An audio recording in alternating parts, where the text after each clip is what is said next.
உங்களுக்கு எதிராக பாமக போட்டியிடுகிறது. குறிப்பாக பாமக தலைவர் அன்புமணி அவரது பிள்ளைகள் எல்லாம் 2 நாட்களுக்கு முன்பு இந்த தொகுதி முழுக்க பிரச்சாரம் செய்கிறார்கள்.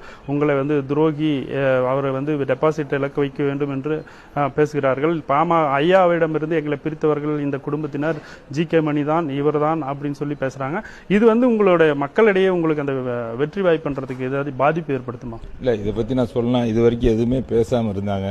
இவங்க மக்கள் எழுச்சியாகி தமிழுக்கு முறை இவ்வளோ எழுச்சியா இருக்கு எழுதுன்னு சொல்லி தோல்வி பயம், வேற ஒரு காரணமும் கிடையாது.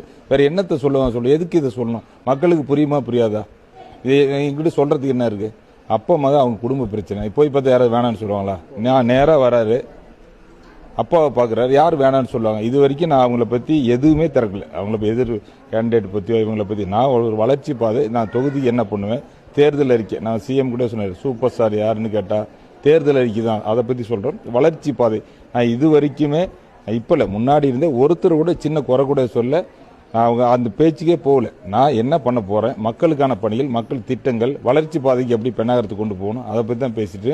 அதை அவங்களால ஜீரணிக்க முடியல. எதையோ சொல்லி தான் ஆகணும். அது சரியில்லை, இது சரியில்லை, துரோகி, இது ஒரு பேச்சா? யாராவது நம்ம இன்னொன்று, இவங்க இதெல்லாம் பண்ண தான் நிறைய அனுதாபம் வருது. அங்கே தெரிஞ்சவங்களாம் அழுகுறாங்க. போனால் என்ன அப்பாவை பற்றி இப்படி சொல்கிறாங்களே. ஏன்னா கண்ணுக்கு முன்னாடி இந்த தொகுதியில் ஒருத்தர் கூட குறை, இதே ஆட்கள் தான் 6 மாதத்துக்கு முன்னாடி ஜி.கே. மணி மாதிரி ஒரு தலைவர் இல்லை இவங்க சொன்னாங்க. எப்படி ஒரு 6 மாதத்தில் துரோகி ஆகிட முடியும்? இவ்வளோ இவங்க தான் சொன்னாங்க. இவங்க கூட இருந்து எல்லாம் அனுபவிச்சவங்க. அவங்களே இப்போ எதிர்கட்சியாக நாங்கள் எங்களோட அவங்களே கேள்வி வேண்டாம், நீ 6 மாதம் முன்னாடி கூட தான் இருந்து எல்லா சுகத்தையும் நீ தாண்டா அனுபவிச்சு, எப்படி உங்களுக்கு துரோகி? என்ன காரணம் சொல்லுங்க? பிரச்சனை என்ன காரணம் இருக்கு? வேற ஏதோ குறை சொல்ல, வேற ஏதோ சொல்லுங்க. என்ன காரணம் இருக்கு? எதுவுமே கிடையாது. துருவாக்கி பிரிச்சுட்டு பேச விடாது. இவங்களாம் உலக தலைவர், பேச விடாம நிறுத்த முடியுமா? எவ்வளவு பிரச்சனை பண்ணுவாங்க. இன்னைக்கு காலையில் இவர் சொன்னாரு, இங்க இருந்து பக்கத்துல போய் பேசிட்டு வந்து என்ன ஆக போகுது? பெத்த அப்பா போய் பார்த்தா என்ன ஆக போகுது? இது வரைக்கும் நான் இன்னைக்கு தான் ஃபர்ஸ்ட் டைமா இதை ஓப்பனே பண்றேன். இது வரைக்கும் நீ கேட்டதுனால சொல்றேன். நமக்கு அது வேலையும் கிடையாது, தேவையும் இல்லை. மக்கள் அவங்க பண்ண எழுச்சி அதிகமாகுது. பொதுமக்கள் ரொம்ப தெளிவாக இருக்காங்க. இப்பெல்லாம் சோசியல் மீடியா வந்துருச்சு. இப்போ அழுது என்ன பிரயோஜனம் சொல்கிறேன்? எதுக்கு? அதை போய் அங்கே அழுதான் முடிஞ்சு போச்சு. அவங்க தாத்தா கிட்ட போய் நான் அழுது, தாத்தா நீங்கள் தான் சொல்லி அதை பண்ணிருக்கலாமே. இது வரைக்கும் பார்த்தாங்களா, பேசினாங்களா? நேற்று அவர் ஐயா பேட்டி கொடுத்தாரு, என்ன சொன்னார்? இது வரைக்கும் என் பேத்திங்க யாரும் பார்க்கல, எங்கள் மருமக பார்க்கல, எங்கள் மகன் பார்க்கல. அப்போலோவில் சர்ஜரி பண்ணி படுத்திருக்காரு. நேராக போய் பார்த்தா யார் என்ன சொல்ல போகிறாங்க? பேத்திங்க நேராக போன தாத்தான்னு காலை பிடிச்சி வேற எதுவும் வேண்டாம், அழுவ வேண்டி தானே.